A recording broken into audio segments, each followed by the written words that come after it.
اللہ اللہ اللہ اللہ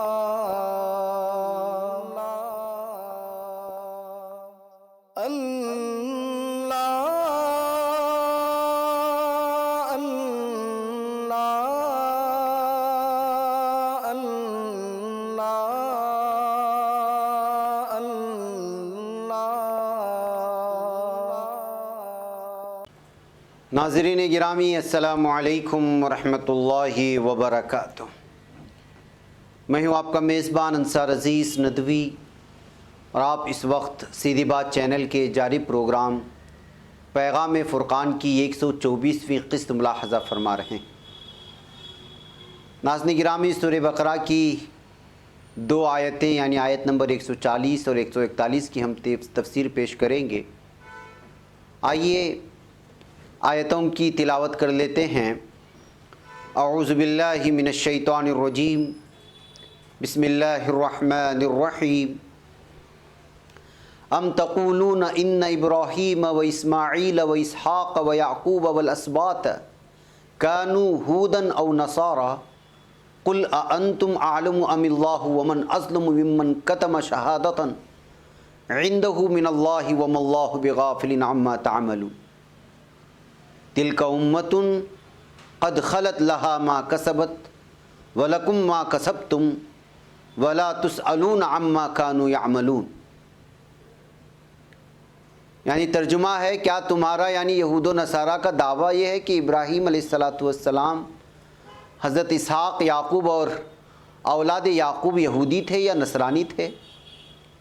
اے پیغمبر ان سے کہیے تم زیادہ جانتے ہو یا اللہ؟ اگر اللہ جانتا ہے تو اس کی گواہی تو خود تمہاری کتاب میں موجود ہے، جسے تم دیدہ و دانستہ چھپا رہے ہو۔ پھر بتاؤ اس سے بڑھ کر کون ظالم ہو سکتا ہے جس کے پاس اللہ کی گواہی موجود ہو اور وہ اسے چھپائے؟ یاد رکھو، جو کچھ بھی تم کر رہے ہو اللہ اس سے غافل نہیں ہے۔ سچ تو یہ ہے کہ ایک امت تھی جو گزر چکی ہے، اس کے لیے وہ تھا جو اس نے اپنے اعمال سے کمایا، اور تمہارے لیے وہ ہوگا جو تم اپنے اعمال سے کماؤ گے۔ تم سے روز جزا کچھ ان کے بارے میں پوچھ گچھ نہیں ہوگی کہ ان کے اعمال کیسے تھے۔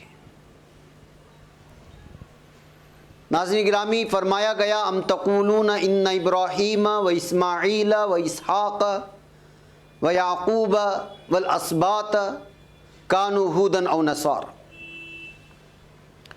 یا تم کہتے ہو کہ بے شک ابراہیم علیہ السلام، اسماعیل، اسحاق اور یعقوب علیہ السلام اور اس کے اولاد یہودی تھے یا نصرانی؟ یعنی اے اہل کتاب، کیا تمہارا یہ دعویٰ ہے کہ مذکورہ انبیاء کرام ان کے اولاد یہودی یا نصرانی تھے؟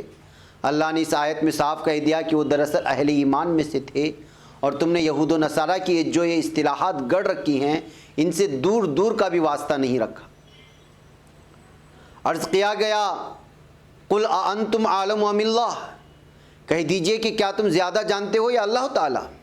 یہ حملہ ان مخاطبین کو بطور طنز و تعریض کہا گیا ہے، ورنہ چہ نسبت خارا با عالم پاک، بھلا عالم الغیب و شہادہ کے علم کے مقابلے میں بندے کی حقیقت ہی کیا ہے؟ اور جو کچھ بندے کو عطا ہوا ہے وہ بھی تو اسی کی عطا اور بخشش ہے۔ اس لیے ارشاد فرمایا گیا آگے کہ ومن اظلم ممن کتم شہادۃ عندہ من اللہ، اور اس سے بڑھ کر ظالم اور کون ہو سکتا ہے جس نے چھپایا اس شہادت کو جو اس کے پاس ہے اللہ کی طرف سے۔ اللہ کی طرف سے وہ شہادت اسلام کی حقانیت ہے۔ تمام انبیاء کرام اسی دعوت حق کے ساتھ تشریف لائے، اور اسی کا اعلان خاتم النبیین محمد مصطفیٰ صلی اللہ علیہ وسلم نے کیا، اور آپ صلی اللہ علیہ وسلم کے رسول برحق ہونے کی شہادت تورات اور انجیل میں بھی موجود تھی۔ مگر یہود و نصارہ عناد حق کی بنا پر اس واضح شہادت پر پردہ ڈالنے کی کوشش کرتے تھے۔ درا حال یہ کہ حق کو چھپانا اور اس پر پردہ ڈالنا بہت بڑا ظلم ہے، اور ایسا کرنے والا ظالم بلکہ بہت بڑا ظالم ہے۔ پھر آگے ارشاد فرمایا گیا وَمَا اللَّهُ بِغَافِلٍ عَمَّا تَعْمَلُونَ، اور جو تم عمل کرتے ہو اللہ تعالیٰ اس سے ہرگز غافل نہیں ہے۔ یعنی اللہ تعالیٰ تمہارے ہر عمل کی خبر رکھتا ہے، اور ہر روز جزا تمہارا اعمال نامہ تمہارے سامنے رکھ دے گا اور ثابت کر دے گا کہ تمہارے اعمال کی حقیقت فہرست اللہ کے پاس پہلے سے موجود تھی۔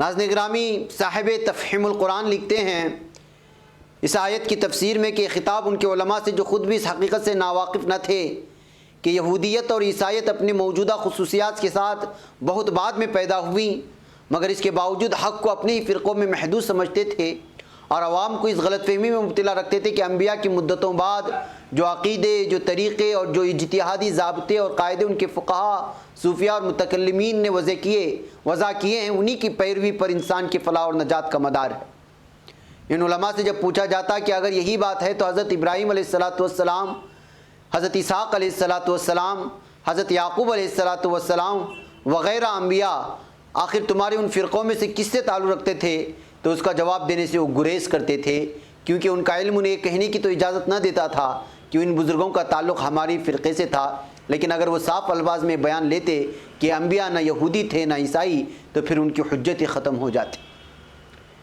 اسی لیے ارشاد فرمایا گیا آگے ناظرین گرامی، تلک امۃ قد خلت لہا ما کسبت ولکم ما کسبتم ولا تسألون عما کانوا یعملون، یعنی وہ ایک امت یعنی جماعت تھی جو گزر چکی، واسطے اس کے جو اس نے کمایا اور واسطے تمہارے وہ ہے جو تم کماؤ گے، اور نہ پوچھے جاؤ گے تم اس سے متعلق جو تھے وہ عمل کرتے تھے۔ ہر قوم اور ہر گروہ، ہر مرد اور ہر عورت الگ الگ اپنے اعمال کے لیے جواب دہ ہے۔ یہ آیت انہی الفاظ میں پہلے بھی گزر چکی ہے، آیت نمبر 34 میں، وہاں اس آیت کی مخاطب یہود تھے، اور یہاں تم انسانوں کو خطاب کر کے بتایا جا رہا ہے کہ ابدی سرمدی نجات کے لیے انبیاء و صالحین، ولیوں اور بزرگوں پر بھروسہ کرنا بالکل عبث ہے، تم اپنے اعمال کے لیے خود جواب دہ ہوں گے اور ان کے مطابق جزا اور سزا پاؤ گے۔ ناظرین گرامی، ان آیات کریمہ کی کیا حکمت و بصیرت ہو سکتی ہے؟ نمبر ایک یہ ہے کہ کسی بھی صداقت کو بیان کرنے کے لیے کوئی سند اور شہادت ہوتی ہے۔ یہود و نصارہ کے پاس اپنے حقانیت کی ثبوت میں کون سی دلیل ہے؟ ان میں ایک نے سیدنا ابراہیم علیہ السلام کو محض اپنے خیال سے یہودی اور دوسرے نے نصرانی قرار دیا، لیکن قرآن حکیم اس حقیقت کو آشکار کرتا ہے اور کہتا ہے ما کان ابراہیم یہودیا ولا نصرانیا ولکن کان حنیفا مسلما وما کان من المشرکین۔ ابراہیم نہ یہودی تھے اور نہ نصرانی تھے، بلکہ خالص اللہ والے اور اللہ کے فرمانبردار مسلم تھے اور ہرگز مشرک نہ تھے۔ اور یہی عقید ایمان سیدنا اسماعیل علیہ السلام، سیدنا اسحاق علیہ السلام اور سیدنا یعقوب اور اولاد یعقوب کا تھا، جس کا اقرار اور اظہار سورہ بقرہ کی آیت نمبر 128، 131، 132 اور 133 میں ہو چکا ہے۔ اور نمبر دو یہ ہے ناظرین گرامی کہ انسانوں کی سب سے بڑی گمراہی کا سبب خواہشات نفسانی کی پیروی ہے۔ پھر شیطان اور اس کی ذریت انہیں بہکانے میں سونے پر سہاگے کا کام کرتے ہیں۔ رائے حق کو چھوڑ کر انسان جو کچھ بھی کرے اللہ تعالیٰ اس سے غافل نہیں ہے، اور روز جزا اور سزا سب کچھ نکل کر سامنے آ جائے گا۔ اس کے علاوہ نظام حیات صرف دین اسلام ہے، اور روز اول ہی سے اللہ تعالیٰ کی طرف سے زندگی گزارنے کا پسندیدہ راستہ مقرر ہوا ہے۔ اسی کی اشاعت ہر نبی اور رسول نے کی ہے، اس کے سوا جتنی بھی رائے ہیں ان سب میں تعصب و جہالت کے کانٹے بچھے ہوئے۔ مزید یہ کہ یہود و نصارہ کی گمراہی کا سبب اس رائے حق کو چھوڑنا تھا۔ آج مسلمان بھی اس اعراض کی بنا پر ذلت و خواری کا شکار ہو چکے ہیں۔ ہر شخص اور ہر فرد اپنے اپنے اعمال کا ذمہ دار ہے، اور روز جزا و سزا جواب دہ ہوگا، کوئی کسی کا بوجھ نہیں اٹھائے گا۔ تو ناظرین گرامی، یہ تھی ان آیات کی تفسیر اور حکمت و بصیرت۔ مجھے یہاں پر اجازت دیں، انشاءاللہ پھر آپ لوگوں سے ملاقات ہوگی۔ السلام علیکم ورحمۃ اللہ وبرکاتہ۔